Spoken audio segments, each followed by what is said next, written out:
All right, guys, so as you can see here, well, first off, let me start. Welcome back to another video with welcome back to another video with Carl's Garage, brought to you by Shredded Content. And in this video, I just want to let you guys know that this right here is a law firm that you can go and if you own a Ioniq 5, Ioniq 6, Kia EV6, or Genesis GV60, you can go to this website right now. I'll put the link in the description and you can fill out the form to be a part of this class action lawsuit. So please use this. The complaint was just done the 26th. You still have time.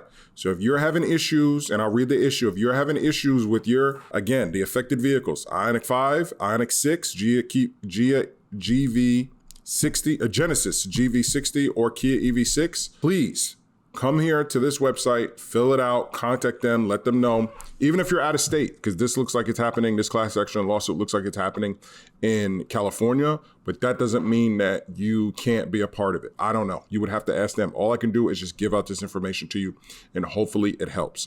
So let's just go ahead real quick through it. Nationwide owners and leasers of Hyundai Ioniq 5, Genesis GV60, Kia EV6 electric vehicles reported repeated charging failure at charging rates as low as 28 amps. Thousands of affected vehicles are equipped with a defective charging port, which is prone to overheating. It does not restart charging sessions upon return to a suitable temperature. The defect renders the vehicle unreliable and unexpectedly low charge at crucial moments, leaving owners and leasers stranded without transportation. Hyundai offers a software update that fixes the problem, but in reality, the update slows down the charging even further and makes it impossible for car owners to use their 48 amp charges. Even though they advertise, it charges at 48 amps, and you got dealers all over the world telling you it's fast charging, it doesn't, because once you plug that thing in and it overheats and you do it a couple times, it's gonna start shutting off, and then you're gonna be SOL, because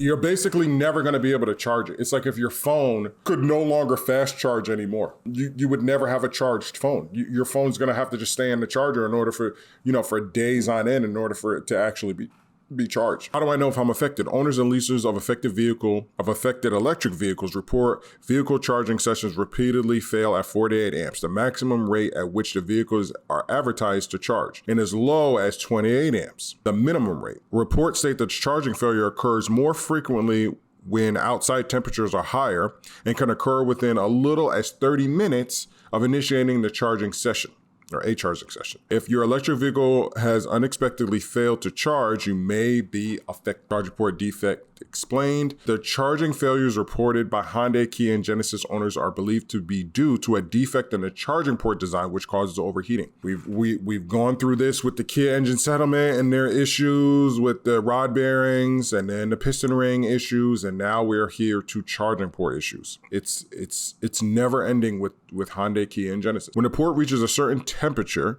the vehicle The vehicle terminates the charging session, but does not restart the session once the port has reached an acceptable temperature.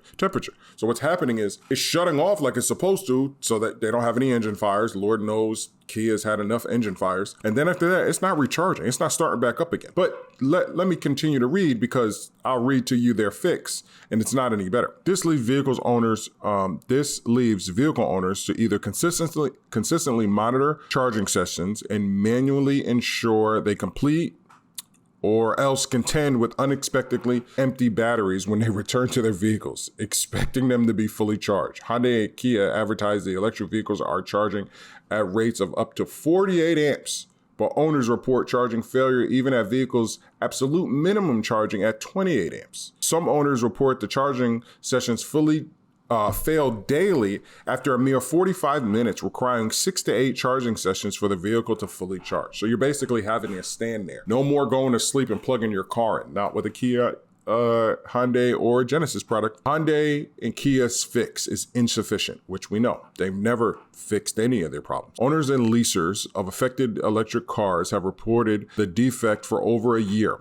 In spring 2023, Hyundai and Kia released a technical service bulletin and software update to supposedly address the charging port defect. The fix again, fix, causes affected vehicles to lower their charging rate to 23 amps if overheating occurs, rather than halting the charging session. So now, before it used to halt it and stop it because it was like, okay, if we keep it, it could overheat and cause fires. Well, now it just drops it down to 23 amps. And everybody knows that trying to charge a whole vehicle at 23 amps takes forever.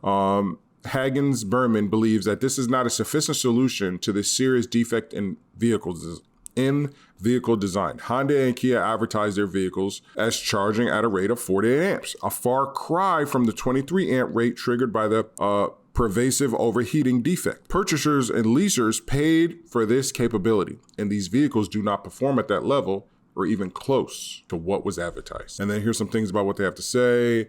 Here's some stuff about the class action lawsuit. Again, remember, it's nationwide. Top litigation firm, no cost to you. And then this is the timeline. So you please jump on this now. Again, I'm making this separate video outside of going live today. Please jump on this now, take advantage of it, and get a part of this class action lawsuit if you have one of these vehicles. If you have an Kia EV, even if it's not one of these vehicles and you have an EV, just try. It can't hurt, right? Maybe they'll add more electric vehicles if you claim to have the same issue. All right, guys, that's going to be it for this video. I'll be basic. Peace.